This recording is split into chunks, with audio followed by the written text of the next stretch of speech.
Ernst Stavro Blofeld. They told me you were assassinated in Hong Kong. Yes, this is my second life. You only live twice, Mr. Bond.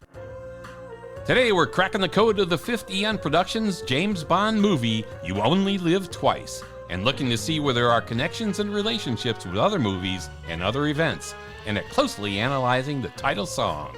So let's go. Hi, this is Dan Silvestri. Tom Pizzato. I'm Vicky Hodges of SpyMovieNavigator.com. So let's get cracking on You Only Live Twice and see how Bond, the writers, and the producers pull this off. First of all, the title comes directly from Ian Fleming's novel, You Only Live Twice, published March 26, 1964. The last Fleming novel published while he was alive. Fleming died August 12, 1964. So it was written after Dr. No, the movie, was released. And in the novel, we learn of James Bond's Scottish roots. And his father was Scottish, Andrew Bond, from Glencoe. This is Fleming's nod to Sean Connery. But the title comes specifically from the pages of Fleming's novel. I went back and looked. All right, in our version of the book, it's on page 87, while Tanaka and Bond are speaking of a famous Japanese poet who wrote haikus. Tanaka asks Bond to write one, and Bond, after much thought, writes, "You only live twice, once when you were born, and once when you look death in the face." While it was an admirable attempt at a haiku, which, by the way, only has 17 syllables in the form, the first line having 5, the second having 7, and the third having 5, Bond did not write a haiku. Tanaka pointed that out and says, maybe you were thinking about your mission. So Bond gave it a good go. Anyway, that's where it comes from. Okay, we'll start with the pre-title sequence, which opens with a scene that is a modernised version of what we saw in the 1939 movie Q Planes, also known as Clouds Over Europe. In You Only Live Twice, we see a United States space capsule that is engulfed by another spacecraft, incapacitating it and its communication ability in the process. The crew is captured and the scene is set for the mission. Who is responsible for this international incident? Eventually, James Bond rescues the crew later in the movie. Eon Productions recycled this trope in their 1977 James Bond movie, The Spy Who Loved Me.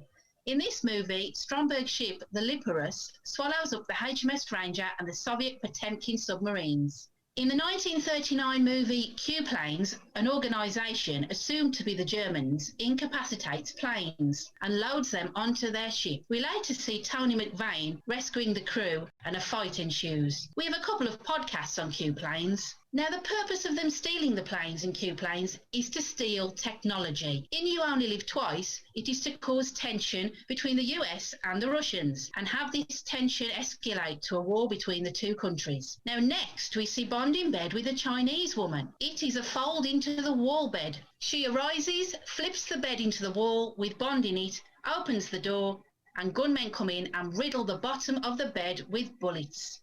Of course, we are led to believe that Bond is dead, and the police come in. Yeah, another movie where it seems like they kill Bond at the beginning of it. Yeah, that's going to happen. Yeah, I like the way it's done, though. I love it. This is one of my favorite pre-title sequences. So on a video call a couple of months ago, honoring Sean Connery's work with Stephen J. Rubin, author of the James Bond Movie Encyclopedia, and Lee Pfeiffer, the author of The Essential James Bond and The Incredible World of 007, Lee said, "You see bullet holes in the bottom of the bed, but wait, aren't they shooting blanks? Because we find out later that all this was a setup to look like Bond is dead." So I thought this is a brilliant point because I've watched this thing 100 times and I never thought that. So how'd the holes get there? And he said, it's obvious that the Chinese woman and the gunman and the British agents are all part of this plan, so why is this a big spectacle anyway? It's like all the people who see him dead already know it is part of the deal. So it was great. I love how you see the blood, but there's no bullet holes in Bond. Yeah. But this is a great point by Lee. I love it. All right, so now we get onto the title sequence, which to me, the most intriguing part of the movie is the title song. I love the title song to this thing and how it fits or doesn't fit into James Bond's life. Yeah, You Only Live Twice is a great song. And I like it a lot. And what I want to look at is the lyrics and see how they compare to what really happens in the movie or what it means to Bond and Bond's life and what we know of Bond. So we're going to go through the lines of You Only Live Twice. Now, Nancy Sinatra sang this version of the song. So we're going to talk about this version of the song, the official title song, You Only Live Twice. So it starts off, you only live twice, or so it seems, one life for yourself and one for your dreams. So, all right, let's look at this for Bond. For Bond, he lives his professional life as a spy and then his dream life enjoying beluga caviar, Dom Perignon, women, whatever, in a different kind of life. So this line is a very good line, not only for this movie, but in general for Bond. So let's look at the next set of lines. You drift through the years and life seems tame, till one dream appears and love is its name. Okay, all right, for Bond, sorry. I'm sorry. There is nothing tame about Bond's life, his job, and no drifting through the years. Drifting always implies passiveness, like, he's kind of drifting through life. That's never a compliment. So this doesn't seem to be a good word here, drifting through the year. They may fly by maybe quickly for Bond, but drifting? Nah, I don't think so. And tame? What about Bond's life is tame? I would rather have had the line be this, and I'm willing to write lines for you guys if you want. We'll sign you up, Dan. All right, here's my line. You push. Wait, Barbara, are you listening? Yeah. Dan's going to write some music for you. And Michael, you can help out with this too. Michael G. Wilson. Yeah. You push through the years not knowing who to blame. That's better than you drift through the years and life seems tame. Plug this in. You push through the years not knowing who to blame. This makes sense to Bond because he doesn't know, should I blame myself for the way I am? I can't live. I can't balance my dream life, my real life. This is the line. Michael and Barbara, please write that in there. And you think I get esoteric with some of this stuff. But I do like the till one dream appears line. And let's face it, Bond, though he avoids love, sometimes love does appear. And this is a dream for him. So that's a good line. All right, let's move on. And love is a stranger who'll beckon you on. I was going to sing it. That would be bad. We won't sing anymore. And love is a stranger who'll beckon you on. Don't think of the danger or the stranger is gone. For Bond, love is a stranger. But when he's falling for it, it does beckon him further. Vesper Lynn, Tracy DiVincenzo. We've seen it before. Madeline Swan. Yeah, Madeline Swan now. And at the moment, living in the dream, you can't think of the danger of love, or this stranger, love, will leave. Good Bond lines. There's danger everywhere, yes. But in his dream life, maybe he can try to avoid that. So I like that set of lines. No changes there, Barbara and Michael. Good. All right, Dan. Make sure they hear what you like, too. This dream is for you, so pay the price. Make one dream come true. You only live twice. For Bond, the dream has been his a couple of times, like we've mentioned. And maybe now with Swan, we'll find out. So make that dream come true in one life. The other of his spying, espionage, death, and mayhem all around him, nah. That's not happening there. So that's good. So I like these lines too. Good. For Bond and for all of us, there's a price to everything we do. There's an opportunity gained or an opportunity lost in virtually anything we do in life. So yes, if the dream is for Bond, he has to pay the price. Hard to balance the dream life with his life of espionage. That is tough. So the advice here to Bond is to make one dream come true because you only live twice. The dream he has some control over. His work, no, not really, unless he quits, which we've seen him do a number of times in the movies.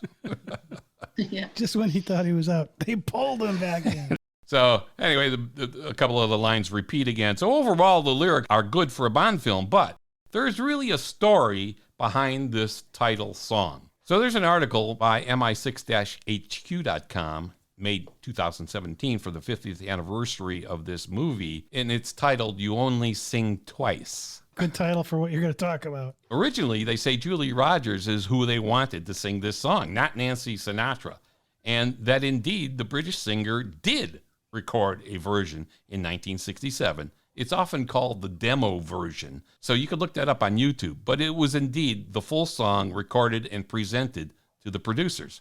And the producers nixed the song for a variety of reasons. They say only 2 lines were kept from the original Julie Rogers version: "You only live twice, and you'll pay the price." And what I liked about the original song is it really has an Asian influence to the music, which sadly disappears in the Nancy Sinatra version. And because Cubby Broccoli knew Frank Sinatra, he called him to do the song. And Frank said, "No, I don't want to do it. Try my daughter. She's pretty good." So they got Nancy. Now, Nancy had a very narrow vocal range, and so they tried to record this song a number of times. I think it was like 12 times. And they finally pieced together pieces from all different 12 recordings to make the final song, which is what we have to get it right. So the Julie Rogers version, I love. The song has this Asian influence in the music, and it's just terrific, actually. Neither the music nor the lyrics are the same now, except a couple of lines. I like it better than the Nancy Sinatra version. There's a link to the original version on our website in the episode notes. Check it out, listen to it a couple of times, and we think you'll like it too. Both versions are written by John Barry and Leslie Bricusse. Quickly, here are the lyrics to the original "You Only Live Twice" song, which lyrics are pretty damn good. You only live twice, no more than twice, and each life you live, you're playing with dice. That's perfect for Bond, right? Playing with dice, casinos, everything else, and the gamble of dice. Beautiful line. The first game is love, beware it's nice. The second is death, whose cold charms entice you. You gamble with danger, you gamble with love. Each one a stranger in a black velvet glove. Nice line. Perfect, kind of disguised, smooth, clean, fooling you. And if you lose, you'll pay the price. Good luck with the dice. You only live twice. And then it repeats. I love those lyrics. I think the original song with the Asian influence and the lyrics, terrific. For me, "You Only Live Twice" is my favourite of all the Bond songs. It's so melodic and it fits perfectly with the location in the film. And the soundtrack is a favourite of mine behind that of On Her Majesty's Secret Service too. This episode is sponsored in part by SpyCoffees.com, a U.S.-based veteran-owned small business. If you are a coffee drinker, check them out. Our listeners get a 20% discount when they use the coupon code SPYNAV at checkout. That's SPYNAV. Get yours today at SpyCoffees.com. Okay, so back to the beginning of the movie, after the title sequence. There's a fake burial at sea that happens right after the title sequence. It has appeared to make us believe that James Bond is dead, and to anyone watching, and there's a guy watching, thinks that Bond is dead. It's really one of my favorite opening scenes of any Bond movie. It's well done. Mine too. I mean, all of it. And I love the line from Bond. Request permission to come aboard, sir. Permission granted. Thank you. I mean, every time I see that cracks me up. Because we know Bond always follows the rules. We've seen fake funerals in numerous spy movies. The James Bond movie that came out before this one, Thunderball, opens with a fake funeral for Jacques Beauvoir in its pre-title sequence. Check out our 2-part podcast on Thunderball if you want to hear our analysis of that one. And Vicky, didn't you just release on your podcast channel something about this scene? Yes, on my YouTube channel of the Bond Room Unlocked, I've just taken a look at the stretch limo that features in this Thunderball sequence. Yeah, what was the name of that again? The Bond Room Unlocked. Fantastic. Yeah, cool. It's a fun channel. Check it out. And before You Only Live Twice, the 1936 movie Secret Agent opens with a fake funeral for an agent named Ashington. And we have a podcast on Secret Agent as well. You can find that on our website, spymovienavigator.com. And the links will be in the episode notes as well. For those of you watching the video, just click on that card. So then Bond goes to a sumo wrestling match at a Tokyo sumo hall. This was a real sumo hall which has been replaced with a more modern facility. And it was really a great scene for a few reasons. The first reason was it actually had some well-known sumo wrestlers in it. Sadanoyama Shinmatsu was a popular sumo wrestler at the time. He's the one who gives Bond the ticket in the changing room. He was the 50th Yokozuna, which is the highest rank in Japanese sumo wrestling. Even though the sumo wrestling we saw was staged for the movie and wasn't a real tournament, they used the real facility, and again, we get a dose of realism of the Japanese culture, which I love how they interweave that through this movie. The sumo hall is one of the many places where they show this culture, and they put a good effort in throughout the movie to show the culture where they could. We have to remember that this was 1967, and Japan was an exotic location for most North Americans and Europeans, which was the largest James Bond audience. Bringing forth the Japanese culture not only allowed Ian Fleming in the novel and Eon Productions in the movie to show their respect to the Japanese, but it also educated their audience with things they may not have seen before. These types of scenes bring some realism, but they don't overdo it. And I love the way they did that. Now, if they didn't try to make Bond look Japanese, which we'll talk about later, I would have been much happier. This is one of the things they took from the Fleming book, but I think they missed the execution on how they Bondo-sanned James Bond. I like how they infused the movie with the Japanese culture, as you're talking about, Tom. In the sumo wrestler scene, you mentioned wedding scene, the bathhouse scene, the funeral scene, the fishing village, all really great, intriguing, enlightening, and entertaining, and infusing us with the Japanese culture, which is why I wish they would have kept the original Julie Rogers song. There you go. Yeah, I could just imagine in 1967 the use of these locations and the customs and the cultures were relatively unknown to the paying audience, so it was full of mystery and mystique. Yeah, I just love it. And I've been to Japan once. I would love to go back because it is very different than what we have here in North America or where I've been in Europe. And so I love the fact this movie gave us some of that feel. Yeah. All right, then we see Aki take Bond to Henderson's, and she's driving a convertible Toyota 2000 GT, which debuted for this movie. We actually see it a few times. And the fun part here is they had to make the car a convertible because Sean Connery and his body double were too big and wouldn't fit under the top of the car in the regular coupe version of this thing. It was also supposedly the first convertible in Japan, so it generated a lot of buzz there. Toyota only made 2 of the convertibles of the 2000 GT, both for You Only Live Twice. Yeah, so on this thing, I think 2 things. One is a spy should never have a convertible because, I mean, that's dangerous, right? That's a bad idea. And number 2, if you look closely, you freeze frame it when you're watching that scene when they're in the car, when Aki and Bond are in the car. Look at the top corners of the windshield, and you'll see that they're a little rough. And you can tell that they did something to the car there, and it's not a smooth line. So you could see that they actually did modify the car there. But it's I love this car. I've got to say, I love this car. This is my second favourite car behind the Aston Martin DB5. Oh my God, really? It was very feminine and very Aki, although I will say that Aki always seemed to arrive in the nick of time. How did she know that Bond was needing help? She just comes round the roundabout and she appears. That one always sort of flummoxed me every time I watch the film. She's so well trained. The Deco Henderson character was based on Ian Fleming's friend, Australian journalist Richard Hughes. Hughes introduced Fleming to Torao Tiger Saito when Hughes and Saito took Fleming around Japan as Fleming was researching the book. In the book, Henderson doesn't die. This was the first James Bond movie to diverge from the novel as much as it did. This was due in part to the fact that On Her Majesty's Secret Service was written first, so Tracy died before this novel was written. These movies came out in reverse order. In the movie, Henderson gets killed just as he's about to tell Bond what's up. Well, where have we seen that before? Well, it's actually a fairly common trope in movies.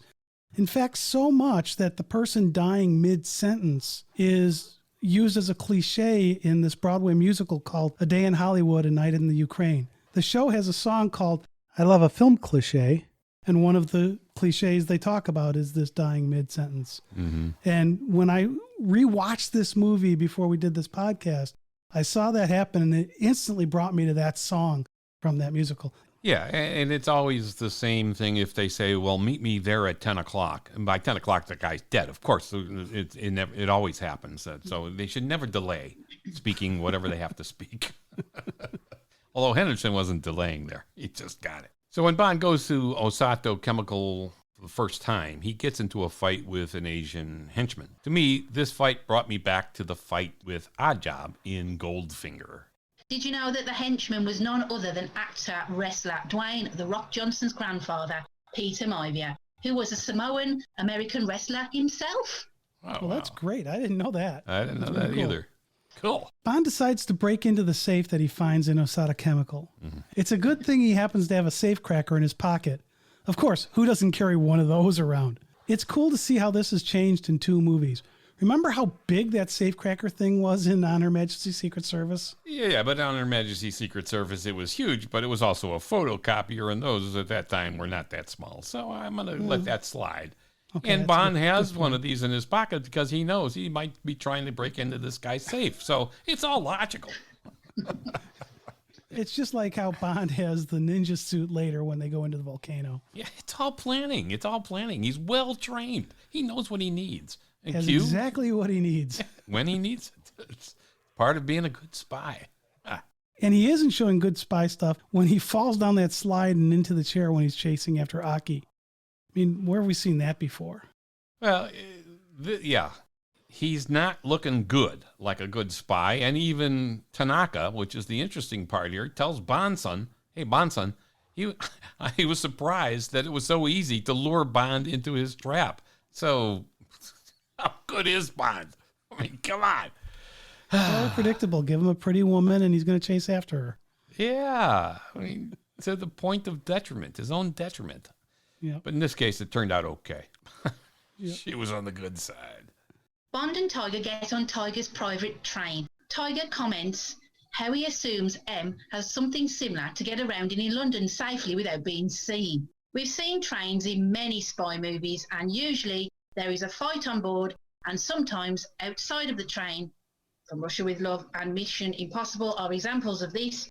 In You Only Live Twice, this is a private train that is used as a mobile office. Yeah, there's a lot of cool train scenes in lots of movies, including The 39 Steps, which was the first spy movie in 1935. This is nice. It's beautiful, and the train here, it is gorgeous, and it's reminiscent first of the James West and Artemis Gordon train on the popular TV show The Wild Wild West. They had a private train car, as did, come to think of it, Alex Trevelyan in GoldenEye as well. So lots of this kind of thing going on. Here we are reminded that Bond is a learned man who knows his customs. When drinking sake, he states that the temperature should be served at 98.4 degrees Fahrenheit. Who didn't know that? Yeah, but he called it sake with a hard A. Yeah. Oops. Tiger used a soft A. So I thought that was pretty funny to me. Yeah. He knows a lot of stuff, though, Bond. He does. It's amazing. All right, next we get into a thing with a computer, so I had to dive into this a little bit. Of course. We have the scene where we see the operators working on a computer, and you've got the camera following and tracking Bond's movements. And this thing cracked me up totally. It looks like a glorified adding machine with a small TV screen next to it. Well, it turns out that's pretty true with what this thing was. I love looking at old computer stuff. My first foray into programming was in the language Fortran on punch cards in 1980. So I needed to dive into this a little bit more. This was technology that was from 17 years before I first started doing punch cards. So in researching this computer, it looks for me that the part on the left of it, the part without the little screen, is the keyboard for a Burroughs E2100 direct accounting computer. Yeah. Oh, sure. Yeah. That's what I was thinking. Most people would know that, right? So Burroughs started as an adding machine company, so the keyboard design in this thing really makes sense. And it's amazing to see how computers have evolved since then. Anyway, the screen monitor would have been added just for effect. This computer would have not been able to be used as a monitor for a camera, nor would that keyboard have been controlling the camera. It was more like representing the technology rather than using the existing technology at the time, right? It seemed to be... That's kind of what it's doing. I mean, because this technology would not have been used to do what they did with it. Yeah. The E2100 existed, but it was for accounting and lighter computing needs. Yeah. So I don't know if there were monitoring systems that could have done what we saw here. And I'm basing my assumption that this was the Burroughs E2100 based on a YouTube video that I saw. Yeah, I'm sure it was, Tom. I'll put a link to his show notes on that because I'm sure you all want to click on it. Yeah.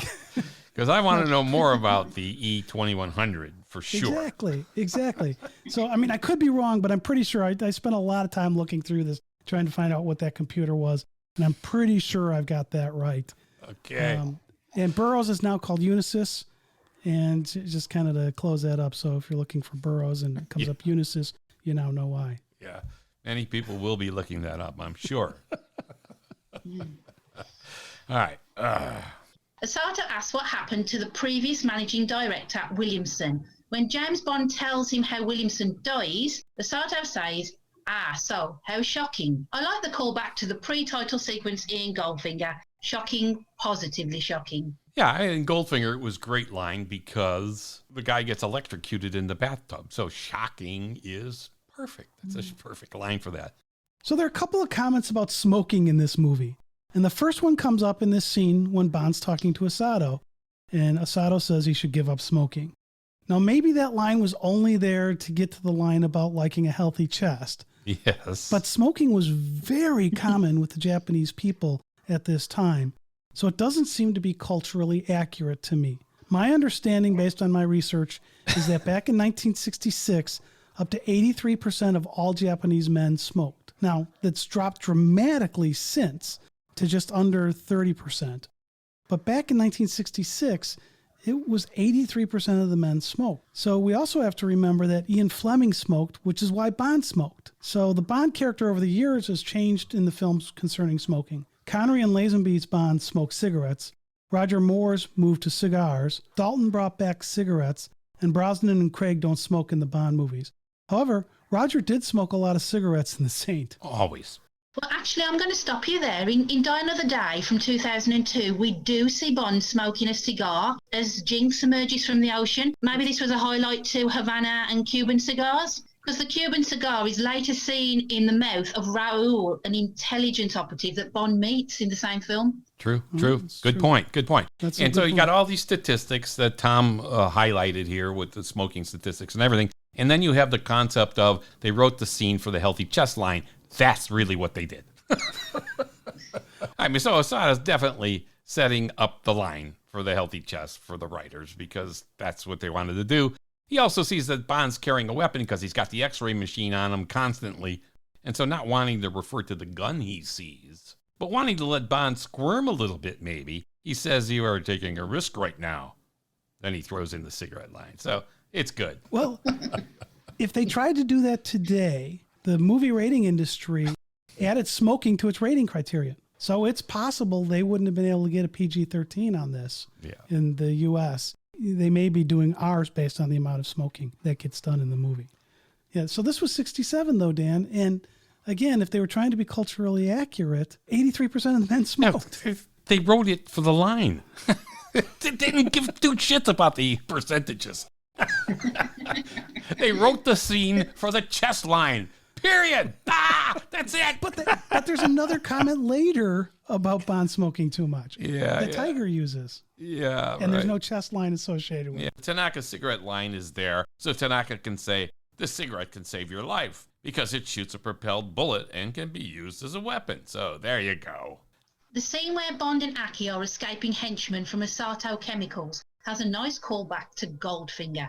After Aki tells Tiger, "Arrange for usual reception, please," a helicopter picks up their car with a magnet, like the Lincoln at the metal scrapyard in Goldfinger. But this time, the end is a drop in the ocean instead of a pressing engagement. Yeah, the thing that gets me about this whole setup of this scene is that when Bond is escaping from Osato's headquarters, and Aki says, "Get in the car," and the henchmen are firing automatic weapons at Bond, as soon as Bond jumps into the car, the pursuit car then proceeds to chase them. Hey, why not stop and riddle them with bullets right then and there and kill them both? I mean, you had them there. You have easy access to shoot their heads and upper bodies. They're in a convertible. Like I said, never a good idea. But no, they're willing to chase them and shoot hanging out of the windows of the pursuit vehicle. Yeah, there's a good idea. I do like the drop in the ocean line and the concept, though. The helicopter, again, would have to be at the ready at all times and hopefully arrives before one of those bullets hits Aki or Bond in a convertible. The well-equipped DB-5 is a better idea. So then Bond tells Tiger to have M send over Little Nelly and Q, or its father, he said. Which got me thinking again. Today, the fastest flight from London to Tokyo is 12 and a half hours. How long was it back then before Q actually was able to get there? According to Graham Thomas's book, The Definitive Story of You Only Live Twice, when Fleming made his first trip to Japan, it took 26 hours and had at least 3 stops. And that was in 1959. I haven't been able to find anything that tells me back in 1966 or 67 when they went to film this movie, how long that would have been. It does appear to me, though, that the scene with Little Nellie is at least the next day, if not further along than that. Yeah. When they were filming the scene with Little Nellie, which is really a cool device and it's a neat scene. It's a cool scene. And it was being attacked by the other helicopters, as we saw in the movie. The aviation cinematographer, John Jordan, who used to hang from the helicopter landing struts to get great shots for films, had a foot almost completely severed by the helicopter blade when the 2 helicopters were pursuing Little Nellie. It was surgically reattached, but it was never right and was eventually removed. And he died, actually tragically, filming Catch-22, falling out of a plane 2,000 feet into the Pacific because of the bad footing, literally. So, tough time filming that scene. And now the James Bond Movie Encyclopedia by Stephen J. Rubin, and also our Spy Movie Database on spymovienavigator.com, has more details on this accident if you want to find out more. Just look up Johnny Jordan. Yeah.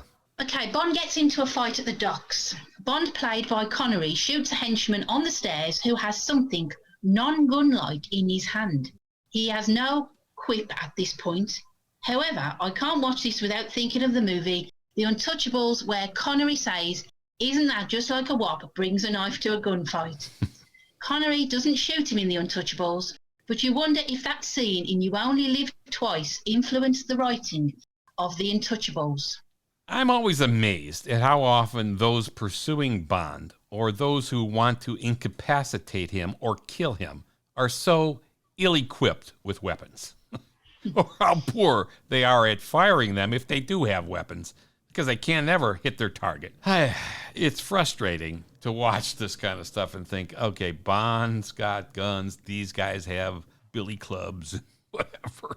Or even when they've got a gun, Blofeld points a gun at Bond, shoots Asado, who's standing next to him, and then doesn't go back and shoot Bond. Yeah, he had something special for him. It's the megalomaniac thing. Yeah. Just shoot him. They've got a better way of killing him, better, more dramatic. Ew, it's going to be, just kill him. I love this scene, especially the rooftop fight whereby the camera pans out to the sounds of the reprised theme song. It shows the audience the scale of the operation in which Bond finds himself. Yeah. Yeah, but Bond goes upstairs. Just surround the building. He's not going to get away. Why come with all these guns? Just wait him out. Never understand these guys. No, it's hard to. Maybe they did that so they could then do this big arty rooftop fight with music, and Yeah. maybe they had that in mind. Yeah, No. that could be. Doesn't he like take out 6 guys or 7 guys or whatever? Yeah. Yeah, because none of them have a Yeah. good weapon. No. All right. So next, Helga Brandt opens this drawer. She's got Bond in this room. She opens this drawer that has some metal tools in it. And she takes out a plastic surgeon's metal knife, the dermatome. Now, this is a bit frightening as most people don't know how a dermatome is used, although she says it's to slice skin. That said, it is a lot lower key than when Jeremy Irons' character Elliot unveils his implements in the movie Dead Ringers.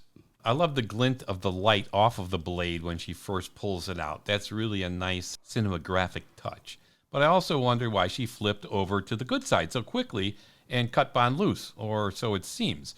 You had him there, tied up, and you have a blade in your hand, a sharp scalpel blade, a dermatome. You can easily kill him, but no.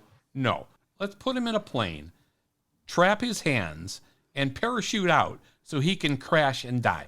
That's a better plan. Okay. Yeah.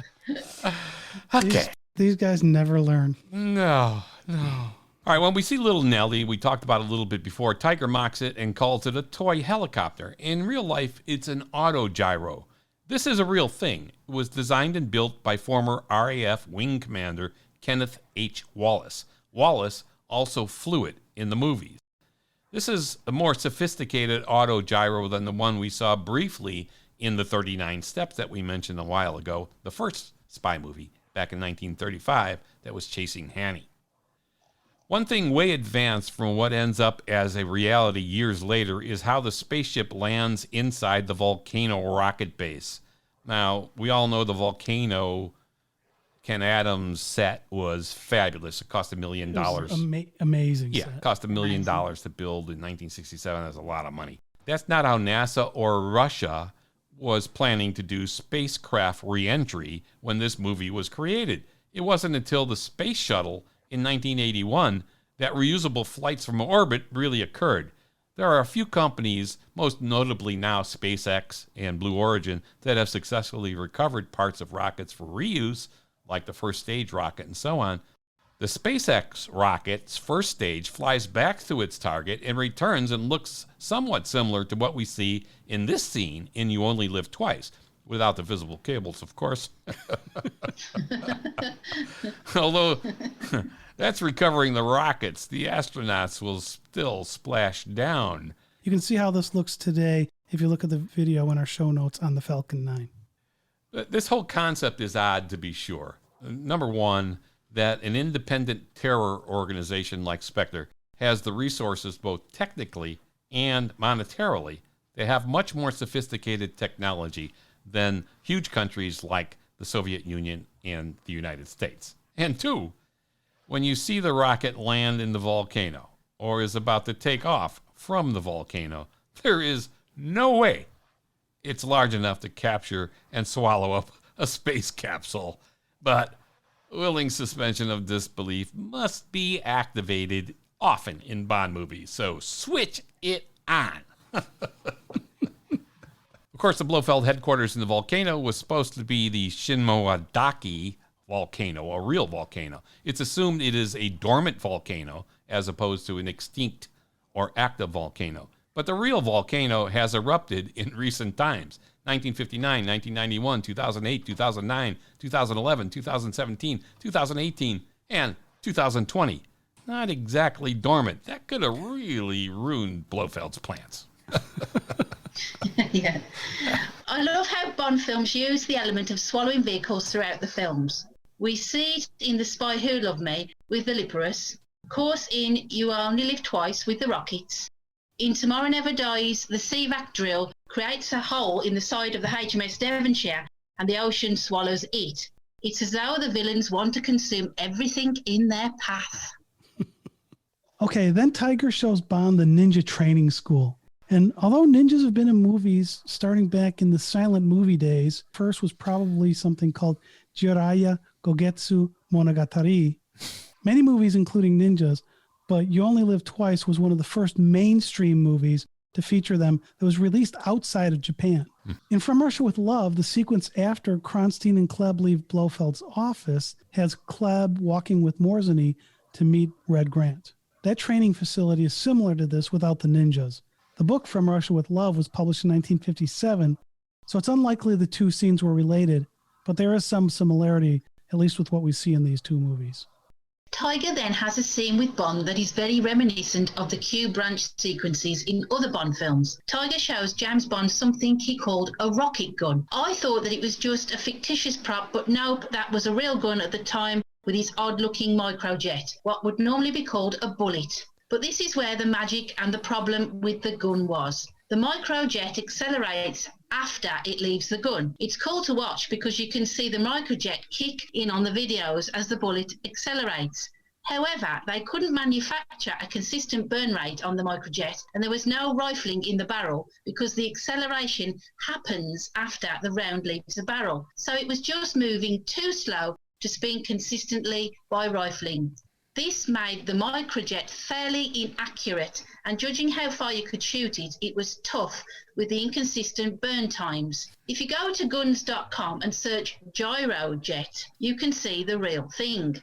These were manufactured for a few years, the patent was in 1965, but were a commercial failure. Real rocket guns by Gyrojet were manufactured for a few years around the release of You Only Live Twice. You can learn more about these from an article on guns.com called 1960s Cool, the rarely seen Gyrojet semi-auto rocket pistol.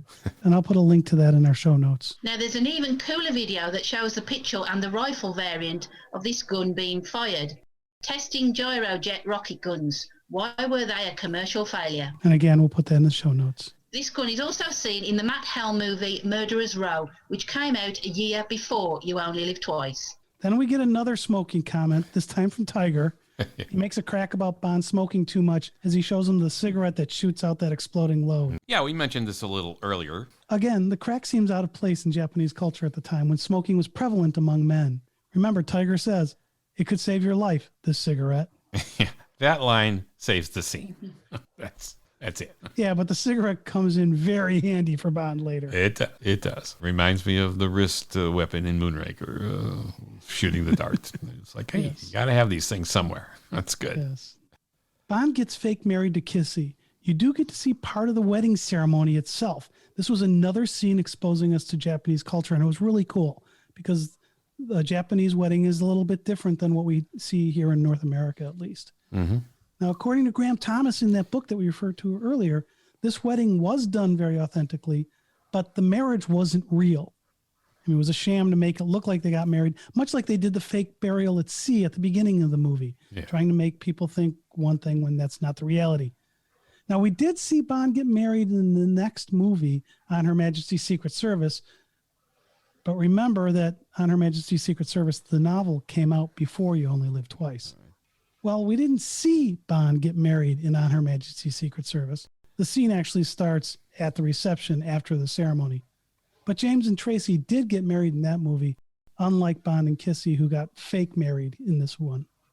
As we've mentioned in past podcasts, it's a bit unusual to see a spy get married in a spy movie. There are some, but it's not often that you see this. So you have this fake wedding here, the real marriage in On Her Majesty's Secret Service. Felix and Della get married in License to Kill. Mission Impossible 3 has Ethan and Julia get married. So you do see some spies getting married, but not often. It probably has something to do with the nature of the job. Yeah, you're not going to be around too often for your spouse. Yeah. I'll be honest, I think James Bond's Japanese disguise is one of the lesser things I like about the film. It's a terrible hairpiece. And the eye makeup piece, do we really believe that he looks Japanese? No. This makeover almost ruined the movie for me. It was so bad.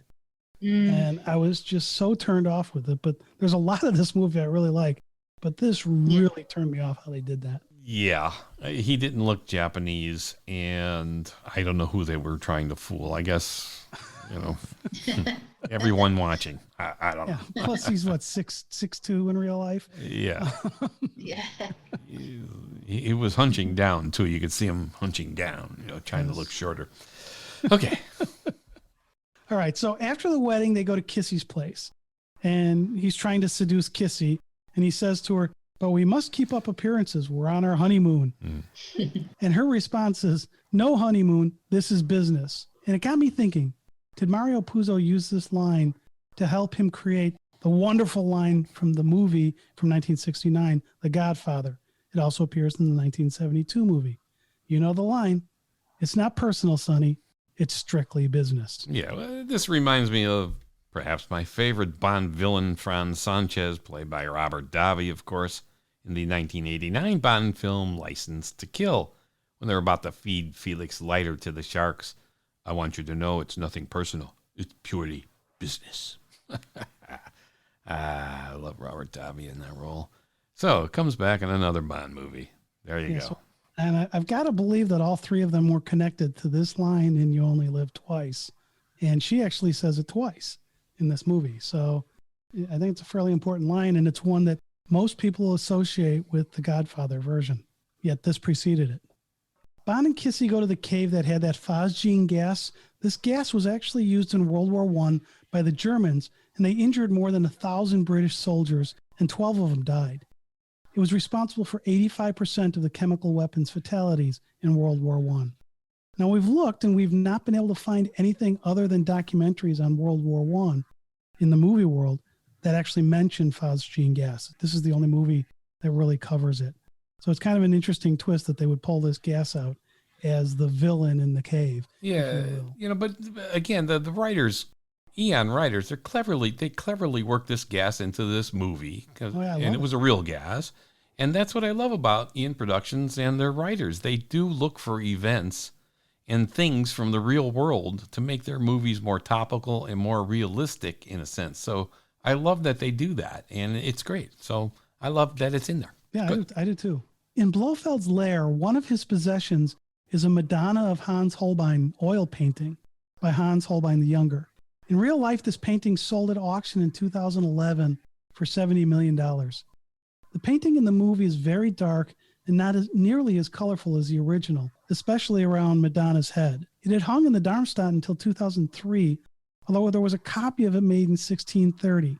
But I'm not sure why Blofeld would have it. It's not a stolen painting. It's a painting where we know where it was at the time this movie was done. So I'm not sure why Blofeld would have it. Yeah, who knows? But it's, again, much like the Duke of Wellington portrait that was brought into Dr. No, which was really stolen from the National Gallery in London a couple of years before the filming of Dr. No, and it was still missing at the time. Here in You Only Live Twice, they bring in another real art object as a background piece again. And it's just good writing and good prop work. I like that kind of stuff. I think it's good. There were a couple other pieces of art on the wall that I couldn't identify. I'm sure someone out there more adept at art than I am could identify them. So if you do know what other art was on the wall, please leave us a message on our website, spymovienavigator.com, or on Facebook. Also in this movie, there's a minor role of a character in Houston who communicated radar information to Washington. That character was portrayed by a guy named David Healy. He's also the guy with the glasses in Diamonds Are Forever who talks to Willard White, telling him the position of the satellite, and who tells Willard White, everything's on track, we're all okay. He also had an extremely similar role without the glasses in the episode called The Island on the TV show called The Baron. That episode also had a henchman in it played by Terry Mountain, who we recently interviewed in the podcast. So it's just kind of a little fun. This guy's had 3 roles that I've seen him in, and all have been almost the same character. All right. The attack on the volcano lair is classic, with ninjas, Bond, Tanaka, Kissy, Blofeld and his army of men all over the place. The set, of course, is magnificent, Ken Adam. We know that everything is going to blow up at the end, usually started by Bond, but this time initiated by Blofeld as he escapes, as he sets in motion the self-destruct mechanism that will blow up the volcano base. Wow. Now, part of that plan is that the explosion will get the lava flowing and add to the destruction of people and property and just obliterate his lair and any evidence of it. They do, in fact, show lava flowing in one of the shots. There have been articles written suggesting an explosion would more than likely not get the lava flowing. Details. Hey, this is Bond. But anyway, it's a nice wrap-up for the movie and the kind of attack on the villain's lair that we come to expect. All right, in general, I like this movie. I'm a Sean Connery fan, and so there's something I like about all of his Bond movies. But this one is entertaining. The sets by Ken Adam, spectacular. The introduction of Japan and its culture to many viewers at the time, a great idea. And overall, a good Bond outing, even though the fundamental concept of capturing the space capsule in space in 1967 was a bit far-fetched. But hey, this is Bond. Yeah, now this is the one Sean Connery movie that I'm not likely to pull off the shelf very often. I like the touches of reality and the Japanese culture it brings in, but that whole Bondo-san thing they did with trying to make him look Japanese almost ruins this movie for me. See, I'm going to be controversial here. I prefer this massively over Thunderball. Now, I know you guys love Thunderball, which is my least favourite Connery film. Wow. Yeah, that's a big statement. You Only Live Twice is a spectacle Bond. Big sets, exotic locations, larger-than-life villain, my favourite Blofeld. I could imagine watching this back in the 1960s, caught up in the wonder of the Orient. Pure Bond, pure escapism. Yeah, it was a heck of a movie for 1967. As a tangent to the sumo wrestling conversation we just had, sumo wrestling can save lives. Cubby Broccoli, Harry Saltzman, and I believe it was Ken Adam, were scheduled to leave Japan when they were filming You Only Live Twice. And they decided to delay their flight and stay for a wrestling match that they've been wanting to go to. So they did that. They postponed the flight. They got on a different flight. The flight they were supposed to be on crashed, and everyone aboard was killed. So Harry Saltzman, Cubby Broccoli, and Ken Adam, by going to the sumo wrestling match, saved their lives. That's a fact. Really is kind of scary stuff. And that flight, it was a British Airways 9/11 flight. All right, all in all, a good movie with some interesting connections and some interesting scenes that we've taken a look at. Well, that's a wrap. As we've cracked the code of the James Bond movie, You Only Live Twice. Please tell your friends about our show and give us a 5-star rating on the app you're listening on right now. Follow us on Twitter, Facebook, and Instagram too. Thanks for listening. We appreciate it.